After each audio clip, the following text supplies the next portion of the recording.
We gave your wedding money to your sister. She deserves the attention more than you, my dad announced, standing in the middle of the living room like he had just delivered some profound wisdom that should be met with gratitude and applause.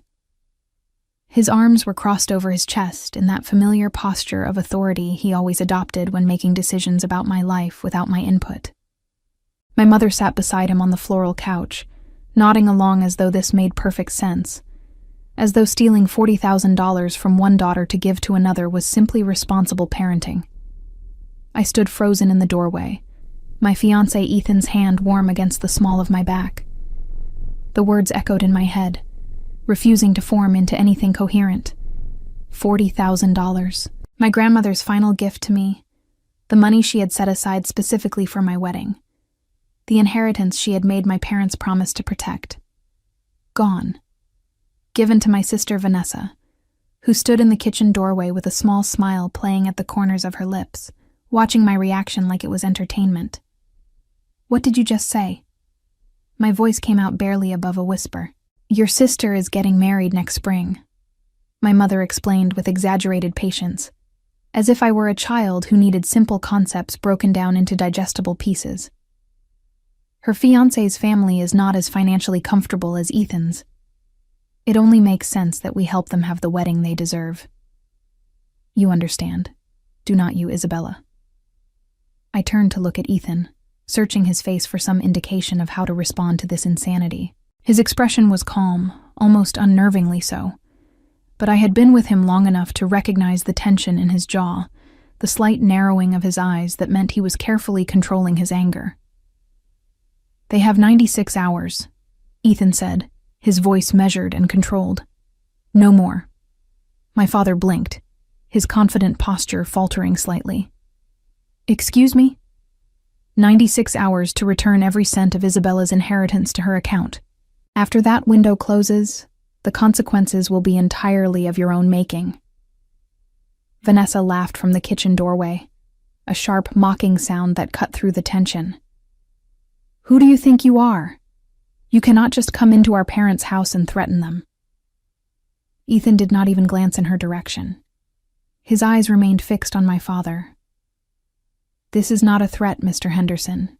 It is a courtesy. 96 hours is more than generous given what you have done. I suggest you use that time wisely.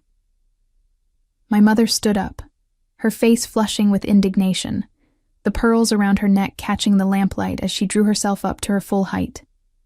Now you listen here, young man.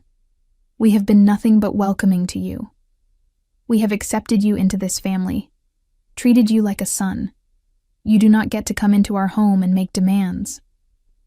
I am not making demands, Ethan replied, his tone never rising above conversational. I am simply informing you of the timeline you are now working within. What happens after those 96 hours pass without resolution is something you will have to live with. The choice is entirely yours. I found my voice, though it trembled with barely contained emotion. That money was Grandma's gift to me. She told me about it before she died. She made you promise to keep it safe for my wedding. She was specific. She was clear. How could you just take it and give it away like it meant nothing? My father waved his hand dismissively, a gesture I had seen 1,000 times throughout my childhood, whenever I dared to express disappointment about being overlooked. Your grandmother would have wanted us to do what was best for the whole family. She would have understood that Vanessa needs more help than you do. You are marrying into money, Isabella. Ethan's family can easily cover whatever wedding expenses you have. She would have been devastated, I said, tears now threatening to spill over. Grandma actually loved me. She actually saw me. Unlike you two, who have spent my entire life treating me like an afterthought to Vanessa. Do not be so dramatic, my mother said with a heavy sigh, exchanging a knowing look with my father. We love both our daughters equally. We always have. This is simply a practical decision. Ethan's hand tightened around mine. We are leaving now. The clock starts the moment we walk out that door. 96 hours. As we turned to go, Vanessa stepped forward, blocking our path to the front door. "You are really going to throw a tantrum over money? Some of us were not lucky enough to land a rich fiancé, Isabella. Maybe try thinking about someone other than yourself for once in your life." I stared at my sister. This person I had grown up with, shared a room with, defended countless times when others spoke badly about her. The sheer audacity of her words, the complete lack of self-awareness in accusing me of selfishness while standing there having just accepted my stolen inheritance, was almost too much to bear. "Move," Ethan said quietly, and something in his voice made Vanessa step aside without another word. We walked out of my parents' house and into the cool Kentucky evening. I did not look back. The door closed behind us with a soft click that somehow felt louder than a slam. Growing up in Louisville, I had always been told to understand. Understand that Vanessa was more sensitive and needed extra attention. Understand that she struggled in school while I excelled, so naturally our parents had to focus their limited energy on helping her succeed. Understand that when there was only enough money for one of us to attend summer camp, it made sense for Vanessa to go, because she needed the social development more than I did. Understand, always understand, that my needs came second, because somehow, in ways that were never quite explained, my sister's needs were more urgent, more valid, more worthy of our parents' resources.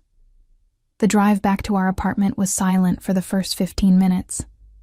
Ethan drove with one hand on the wheel, the other resting on my knee, a steady anchor in the chaos of my thoughts. I stared out the window, at the familiar streets of Louisville blurring past, trying to process what had just happened in my childhood home. "I should not be surprised," I finally said, my voice hollow. "This is exactly who they are, who they have always been. I have spent 25 years watching them prioritize Vanessa over me, and somehow I still let myself believe that my wedding would be different." "Being unsurprised does not make it hurt less," Ethan replied gently. He was right. Knowing that my parents were capable of this did not diminish the pain of experiencing it. If anything, it made everything worse. All those years of telling myself that things would be different when I was an adult, when I had my own life, when I proved myself successful and independent, they had meant nothing. In my parents' eyes, I would always be the daughter who did not need them, and therefore the daughter who did not deserve them. I thought about my grandmother, about the summers I had spent at her little house near the river on the outskirts of the city. She had taught me to garden, to bake bread from scratch, to play simple melodies on her old upright piano. She had listened to me complain about feeling invisible at home, and she had always made me feel seen. When she told me about the money she was setting aside for my wedding, she had made me promise to choose someone who valued me the way she did. "You deserve to be someone's first choice," she had said, her papery hand clasping mine during one of our last conversations before the cancer took her. "Do not settle for being an afterthought, Isabella. Not in love and not in life. Promise me." I had promised. And I had kept that promise when I found Ethan.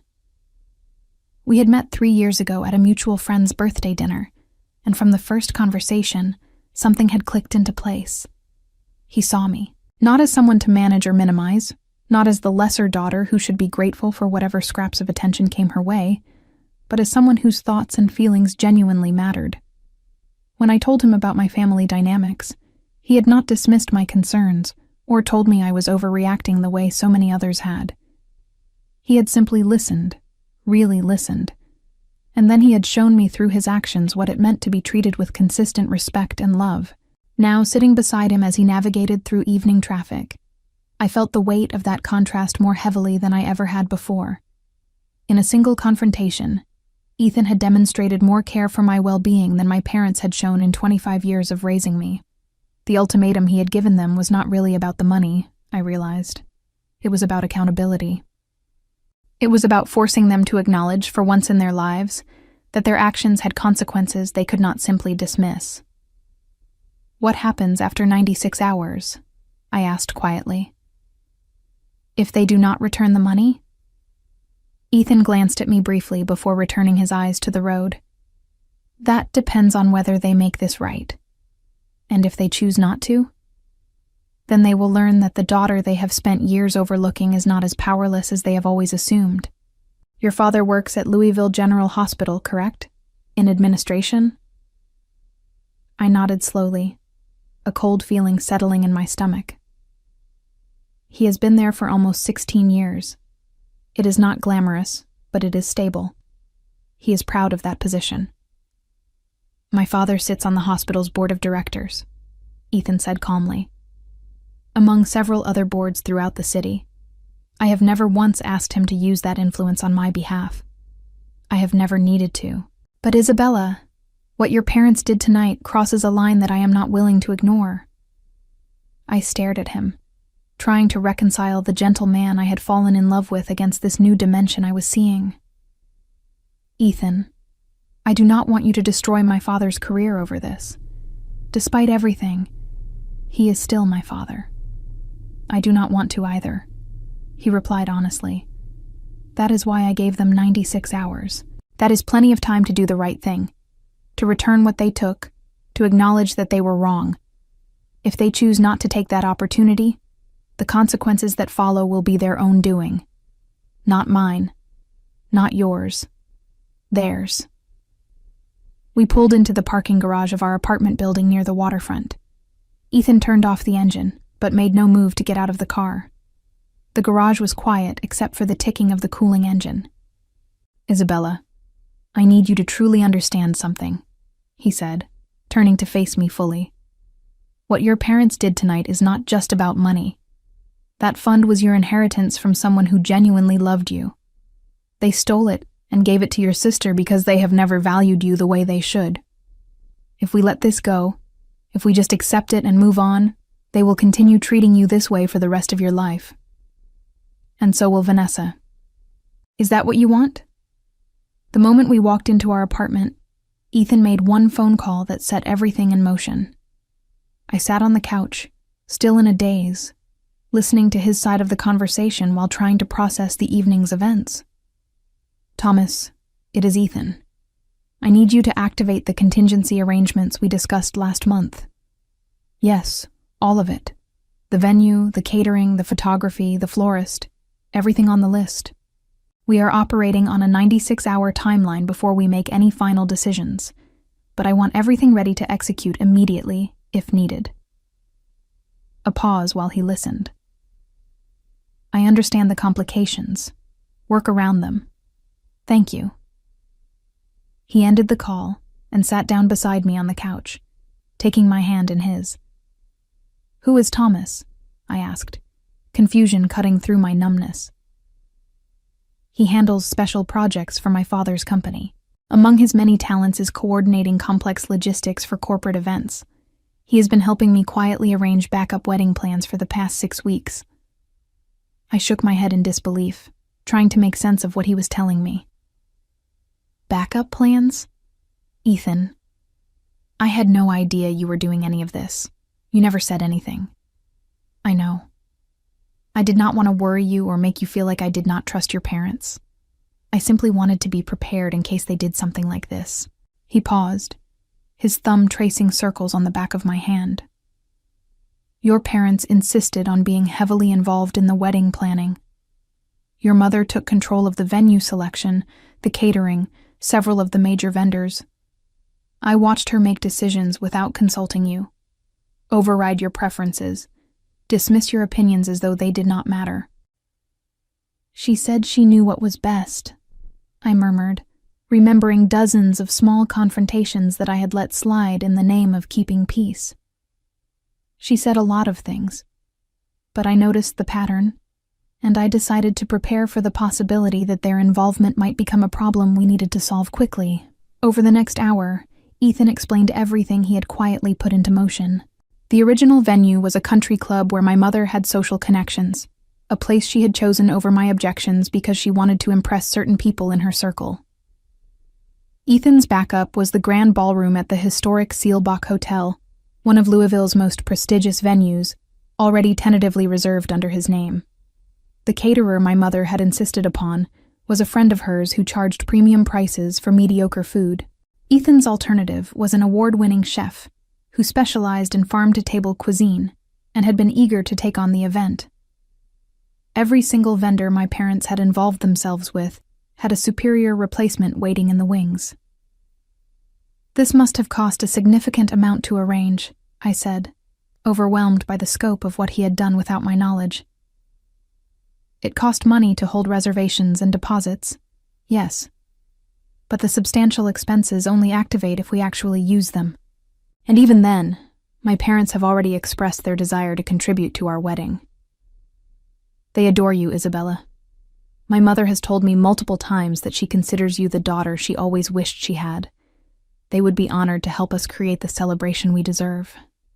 I thought about Ethan's parents, about the warmth and genuine acceptance they had shown me since the very first dinner we shared together. His mother, Grace, had embraced me immediately, asking about my interests, my career aspirations, my dreams for the future. His father, William, had taken time to understand who I was as a person, not just as his son's girlfriend. They treated me with respect and affection that made my own parents' behavior look even more appalling by contrast. I do not want to rely on your family's wealth, I said carefully. That was one of the reasons I wanted to use my grandmother's fund for the wedding. It was mine. It was supposed to be something I could contribute to our life together, something that came from my side. Ethan squeezed my hand gently. I understand that completely. And if your parents return the money within the 96 hours, we can proceed exactly as we originally planned. Your contribution, your grandmother's gift, everything as it should be. But if they do not return it, I refuse to let their selfishness diminish our wedding or our future. We will build something beautiful together, with or without their involvement. I felt tears finally spill down my cheeks. Not from sadness alone, but from the overwhelming realization that I had found exactly what my grandmother had wanted for me. Someone who saw me, valued me, and absolutely refused to let me be treated as less than I deserved. What about my parents specifically? I asked. What happens to them if they do not return the money? Ethan's expression grew serious. Your father's position at the hospital depends on the continued goodwill of several board members, my father among them. That goodwill can be influenced. Additionally, your mother's interior design business relies heavily on referrals from certain social circles in Louisville, circles that overlap significantly with my family's network of friends and business associates. Those referrals can dry up very quickly. You could destroy them, I said quietly, the weight of that power settling over me. I could make things very difficult for them, he corrected. Whether that happens is entirely up to them. They have 96 hours to demonstrate that they are capable of doing the right thing. I genuinely hope they make the correct choice, for everyone's sake. I thought about my parents, about the comfortable life they had built, about the assumptions they had always made regarding their overlooked elder daughter. They had never imagined that I might one day have access to resources and influence that exceeded their own. They had dismissed me as the child who did not need them, never once considering that I might become someone they desperately needed to stay on good terms with. And Vanessa? I asked. What about her? Your sister is a grown adult who made the deliberate choice to accept money that was stolen from you. If she faces consequences for that choice, those consequences are entirely of her own making. I nodded slowly, absorbing everything. Part of me still could not believe any of this was real. But a larger part, a part that had been quietly growing stronger with every dismissal and slight over the years, felt something entirely unexpected. Hope. Hope that maybe, for once, I would not have to be the one who understood. Maybe this time, they would finally have to understand me. The next 96 hours passed with agonizing slowness. I went to work at North Peak Engineering, the architectural firm where I had been employed for 3 years, trying to focus on blueprints and client meetings, while my phone remained conspicuously, painfully silent. No calls from my parents, no messages from Vanessa.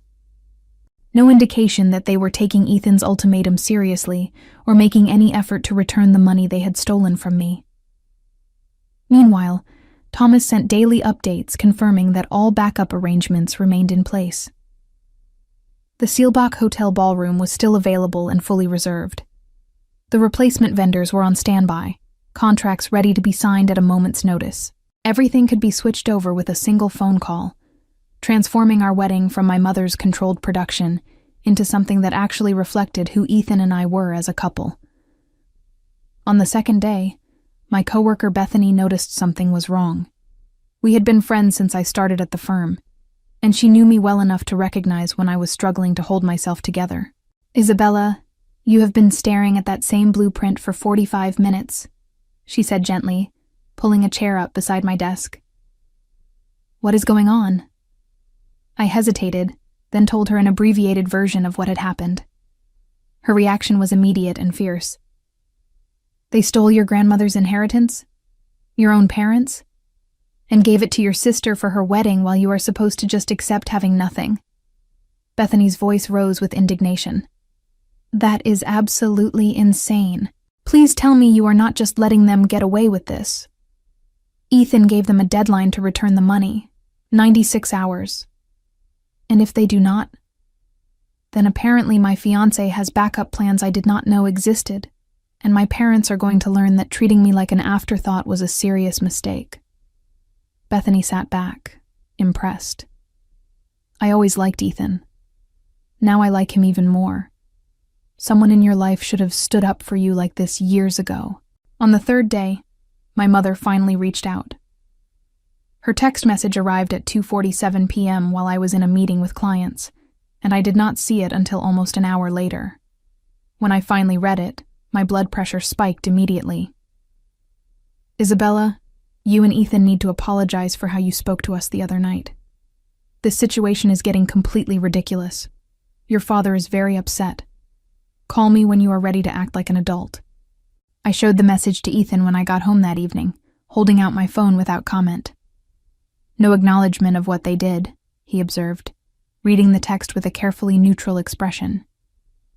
"No offer to return the money, no suggestion that they understand why we are upset, just demands for an apology from us for having the audacity to be angry about being robbed."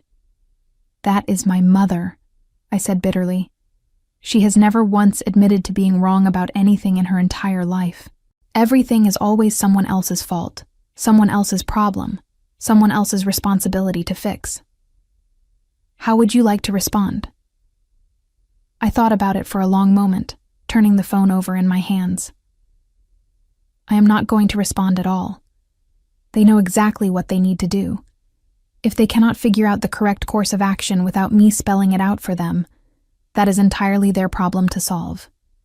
Ethan nodded approvingly.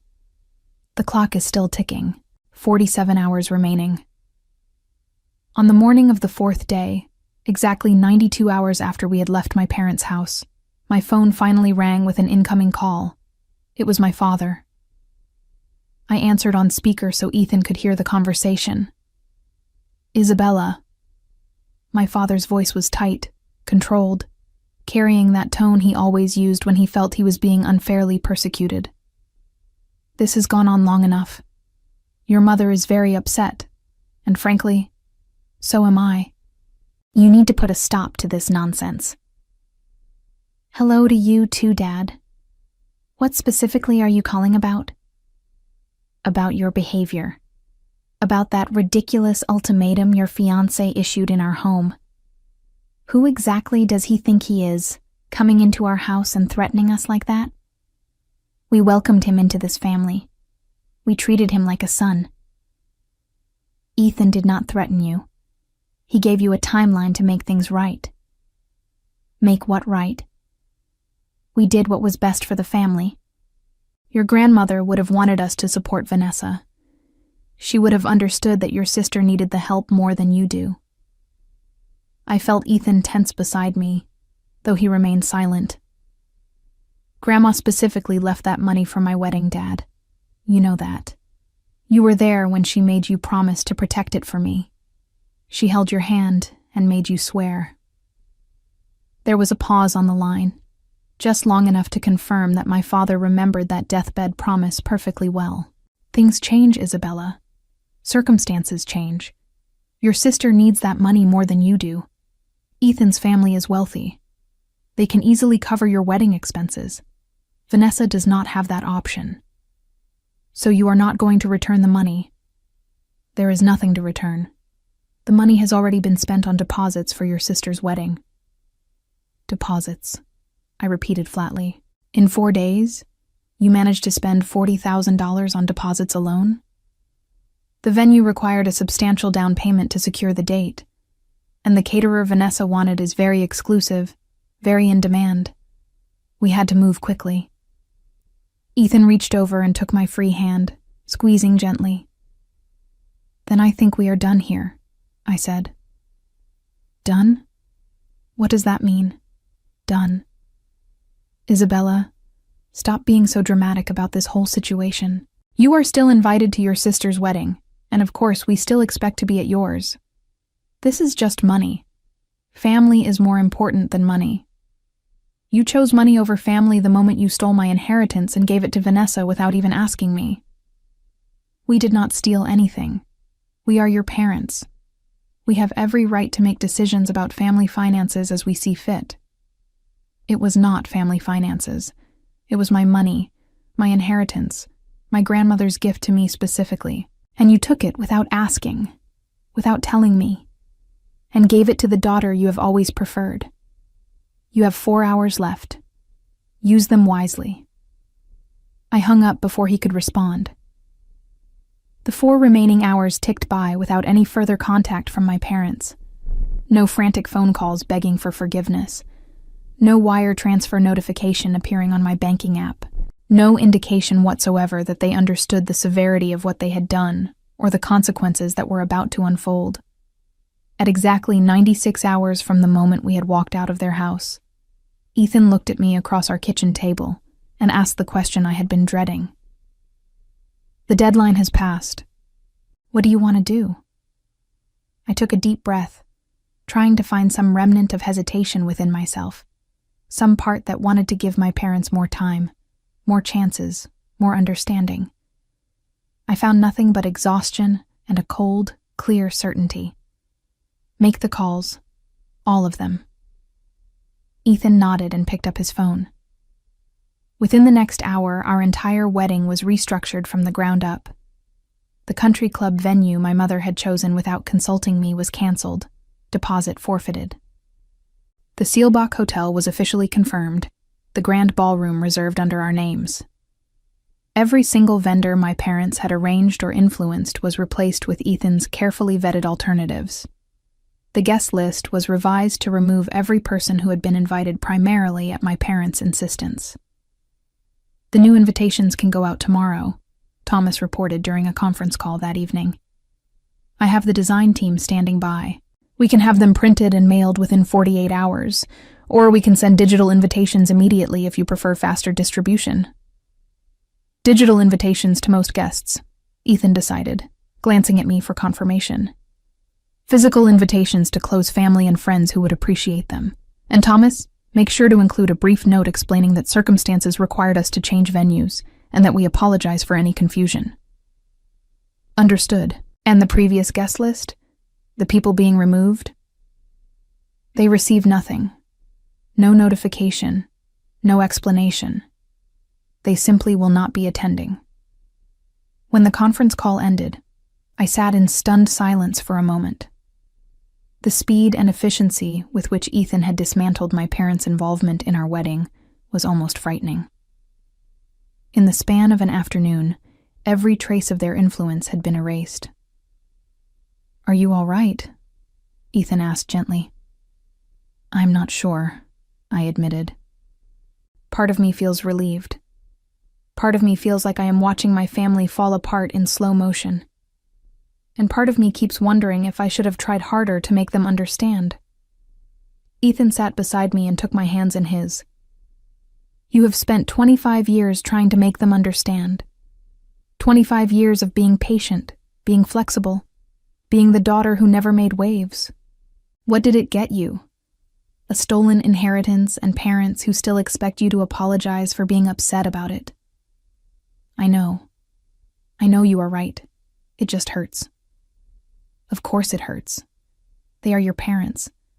No matter what they have done, that bond exists. The pain you feel is not weakness. It is humanity. He paused.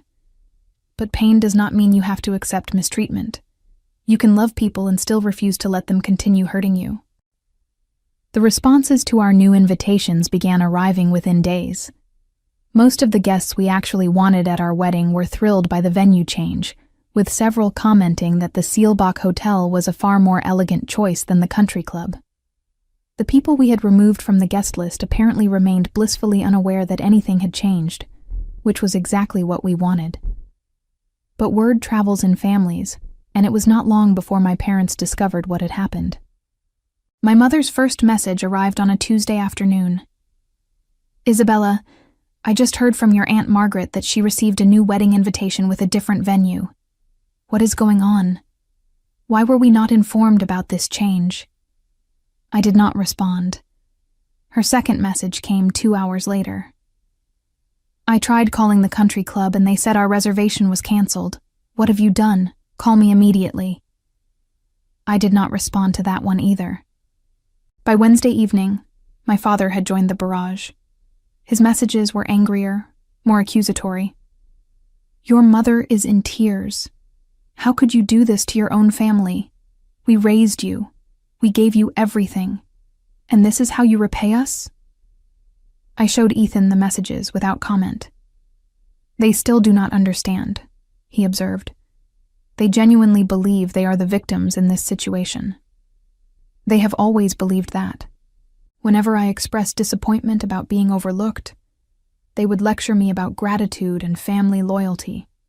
Somehow my feelings were never valid, only theirs."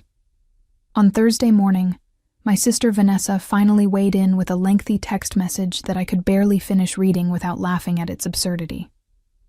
"I cannot believe you are doing this over money.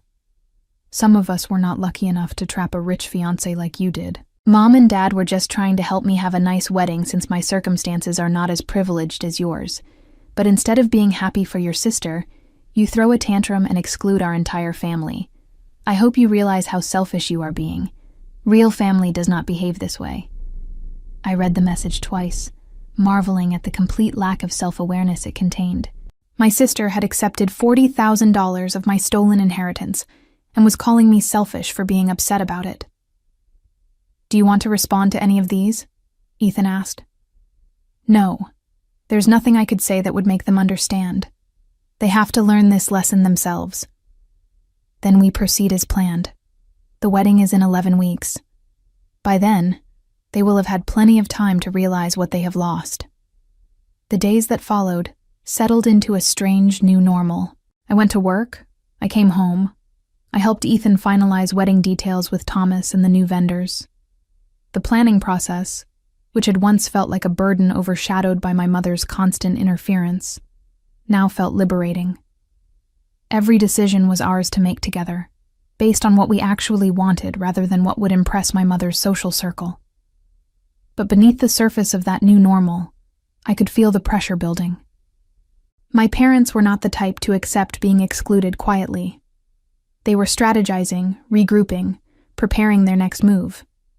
I just did not know yet what form it would take. The next escalation came exactly 2 weeks before our wedding.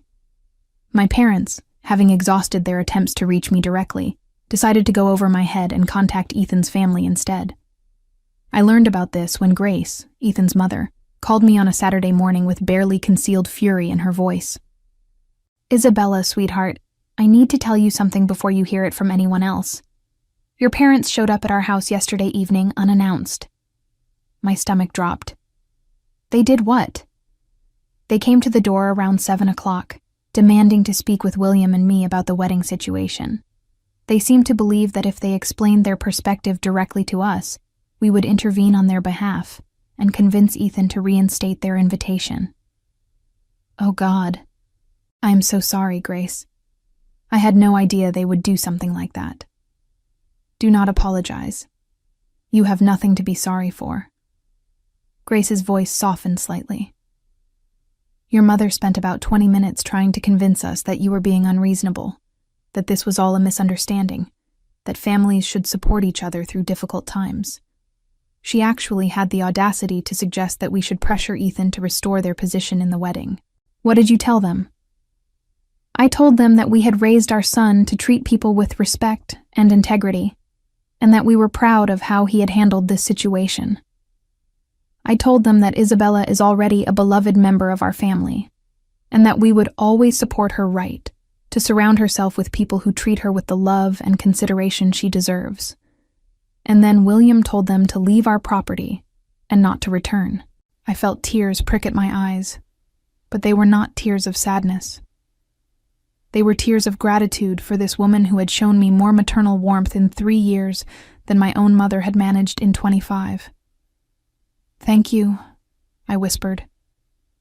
"Thank you for standing up for me." "Always, sweetheart. That is what family does. Real family." When I told Ethan about the conversation, his expression darkened in a way I had rarely seen. They went to my parents' house. They tried to manipulate my family into pressuring me to change my decision. He shook his head slowly. I gave them 96 hours to do the right thing. They chose to spend that time and the week since trying every possible avenue, except actually returning the money they stole. What happens now? Now they face the full consequences of their choices. My father has a board meeting at the hospital on Monday. He was not planning to say anything about your father's behavior, but this latest stunt changes things. I felt a chill run down my spine. Ethan, I meant what I said before. I do not want to destroy my father's career. Neither do I.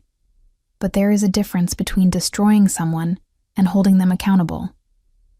Your father has spent decades believing that his actions have no consequences as long as he can justify them as being for the good of the family. That belief needs to be corrected. True to his word, the hospital board meeting on Monday resulted in a formal review of my father's conduct. Not his job performance, which by all accounts was adequate, but his interpersonal judgment and professional integrity. The review stemmed from concerns raised by multiple board members about a situation involving his family, concerns that my father suddenly found himself unable to dismiss or explain away. He was not fired, but his name was quietly removed from consideration for a promotion he had been pursuing for years. His responsibilities were adjusted, his authority reduced. The corner office he had been eyeing went to someone else, someone who had not recently tried to manipulate a board member's family. My mother's interior design business suffered its own consequences. The social circles she had spent years cultivating suddenly became much less welcoming. Referrals dried up. Clients canceled projects. Invitations to exclusive events stopped arriving. She was not blacklisted exactly, but she found herself increasingly on the outside of communities that had once embraced her. The twin blows to my parents' professional and social standing sent shockwaves through the extended family. My Aunt Margaret called me, having heard a version of events from my mother that apparently painted me as the villain. "Isabella, your mother is devastated. She says you have turned Ethan's family against them, that you are trying to ruin their lives over a simple misunderstanding about wedding funds. Did she tell you what that simple misunderstanding was?" "She said there was some confusion about money your grandmother left, that they were just trying to help Vanessa, and that you overreacted. The money was $40,000 that Grandma specifically designated for my wedding. My parents took it without asking me and gave it to Vanessa. When I confronted them, they told me I did not deserve it because I was marrying into a wealthy family. That is not a misunderstanding, Aunt Margaret. That is theft." There was a long pause on the other end of the line. "Your mother did not mention the specific amount, or that your grandmother had intended it for you specifically." "No, I imagine she did not.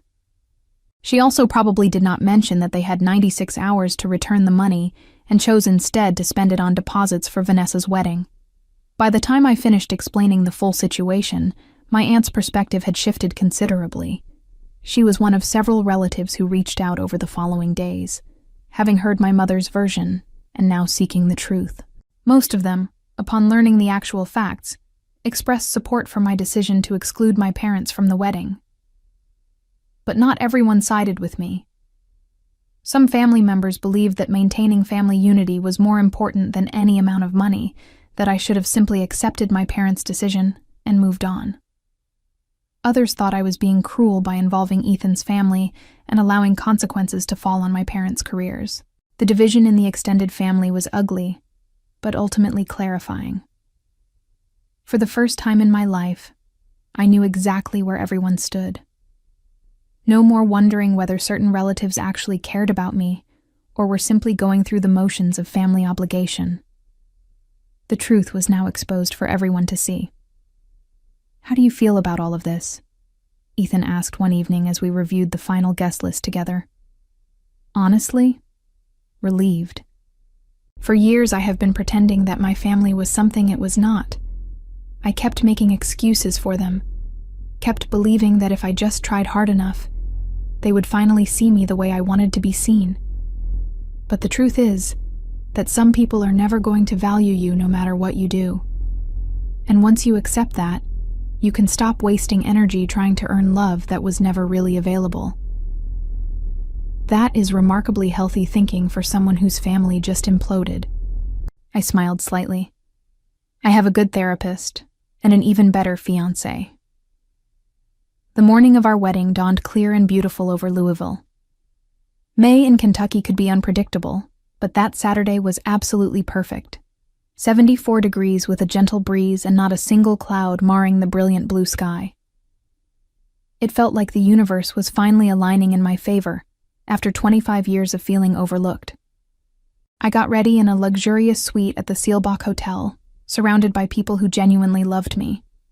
My great-aunt June, my grandmother's sister, who had always been more of a mother figure to me than my actual mother, helped adjust my veil with gentle, practiced hands.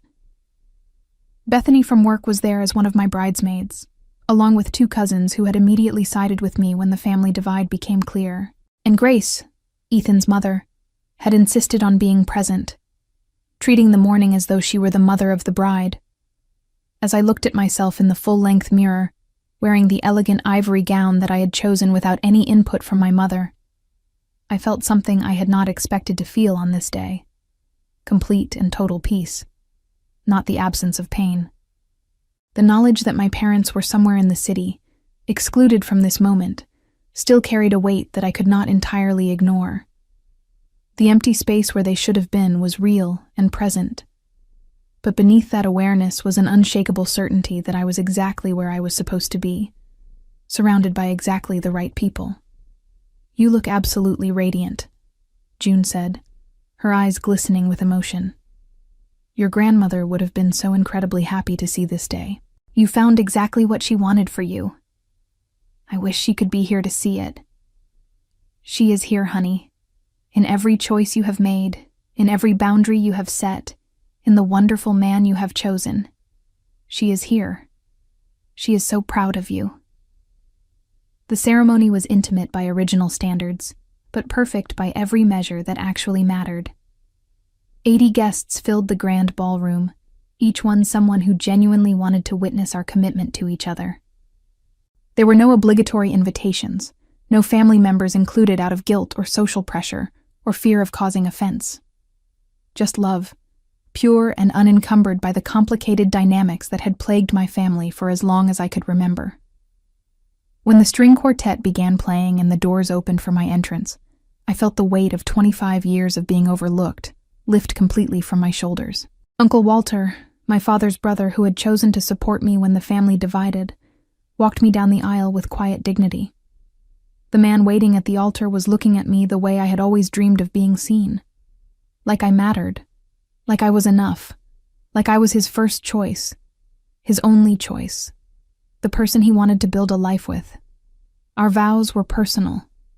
Written specifically for each other over long evenings of conversation and reflection. Ethan spoke about seeing me truly from the very first moment we met.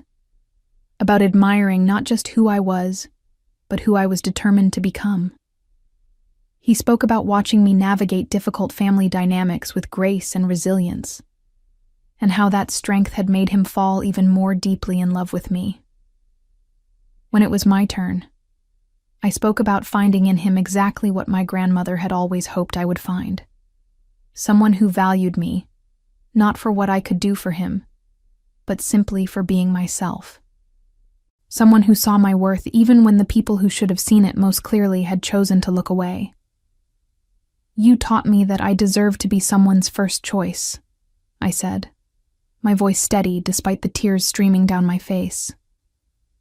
You showed me what real love looks like, what real partnership feels like. And you proved that the family you build can be even more precious than the family you were born into. When the officiant pronounced us husband and wife, the applause that filled the grand ballroom was genuine and joyful. No forced smiles from disapproving parents, no jealous glances from a favored sister, no relatives wondering why they had been obligated to attend. Just the people who actually cared about us, celebrating the beginning of our life together. The reception that followed was everything a celebration should be. Good food, beautiful music, laughter and dancing, and heartfelt speeches from people who knew us and loved us. Grace gave a toast that made everyone cry, welcoming me officially into their family and thanking me for making her son the happiest she had ever seen him. Throughout the evening, I kept waiting for the other shoe to drop, for my parents to somehow appear and cause a scene, for Vanessa to send another bitter message that would dampen my joy, for something to go wrong and remind me that happiness always came with conditions for someone like me. But nothing went wrong. The evening unfolded exactly as Ethan and I had envisioned, filled with love and joy and the presence of people who had earned their place in our lives. While my wedding celebration continued into the evening, my sister was busy on the other side of the city, crafting her narrative of victimhood. I learned about her social media campaign the next morning, when Bethany texted me screenshots with a message that simply said, "You need to see this." Vanessa had posted a lengthy statement about family betrayal and the pain of being excluded from her own sister's wedding. Her words were carefully crafted to present herself as the innocent victim of my cruelty, conveniently omitting every detail about the stolen inheritance and the ultimatum my parents had ignored. "Some people value money more than family," she had written. "I never thought my own sister would be one of them." Today she got married and deliberately excluded our parents and me from the ceremony. All because she could not accept that sometimes families have to make difficult decisions about shared resources. I am heartbroken that the sister I grew up with has become someone so cold and vindictive. The post had garnered dozens of sympathetic comments from friends who knew only Vanessa's version of events.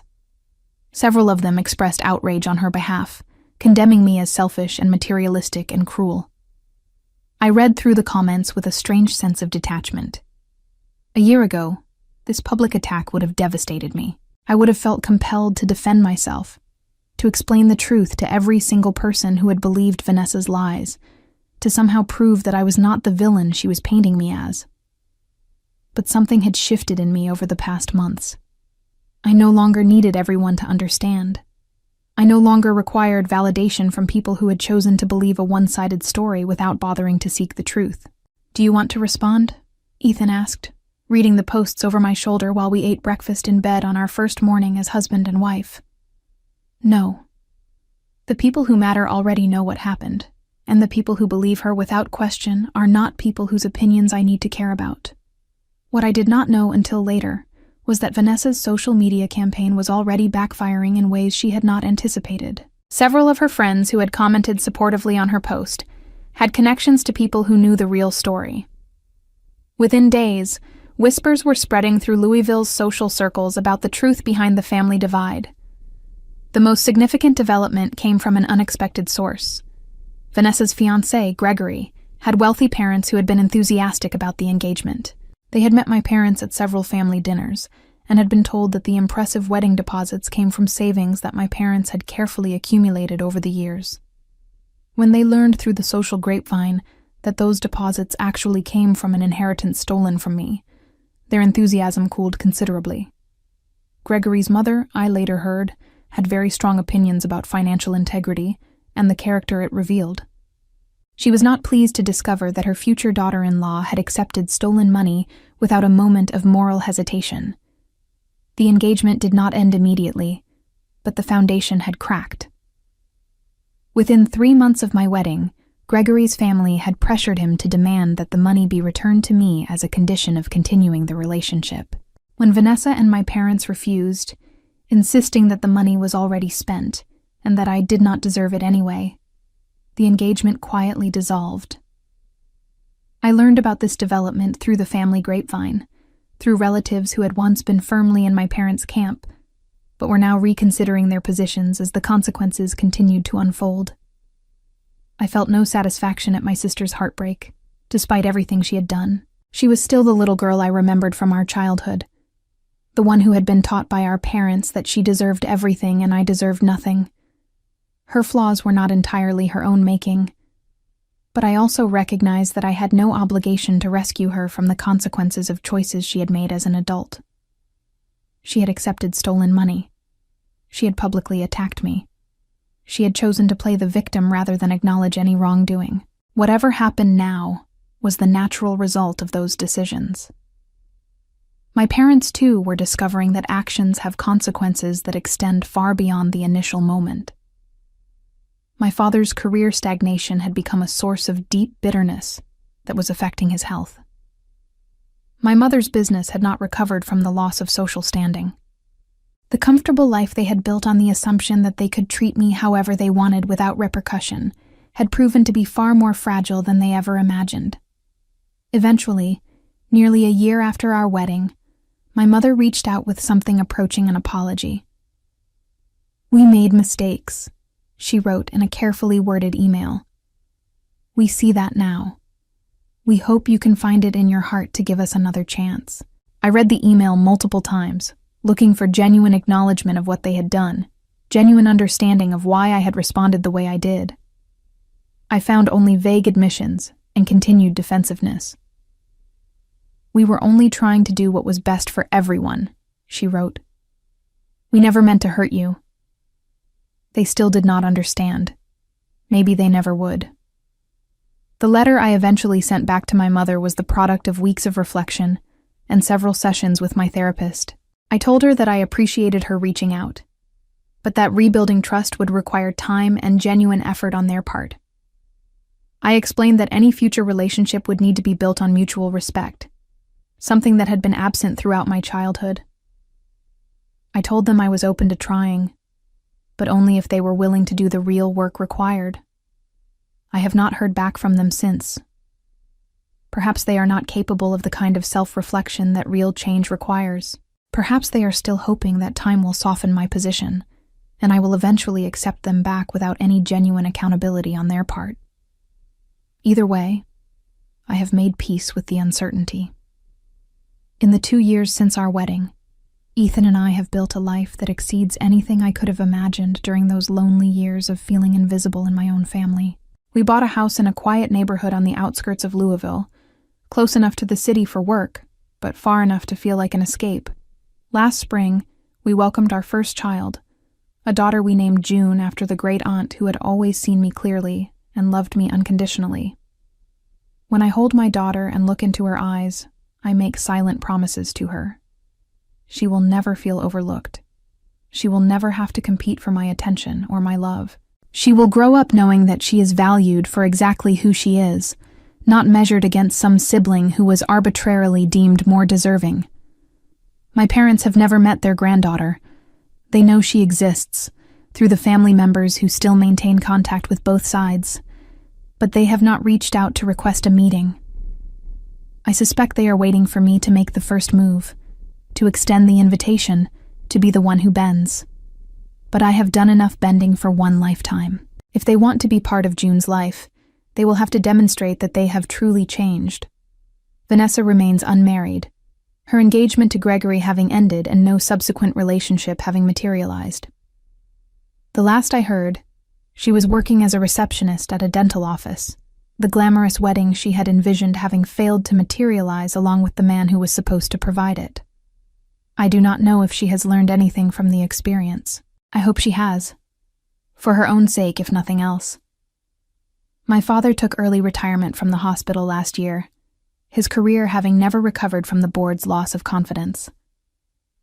My mother closed her interior design business and now spends most of her time at home.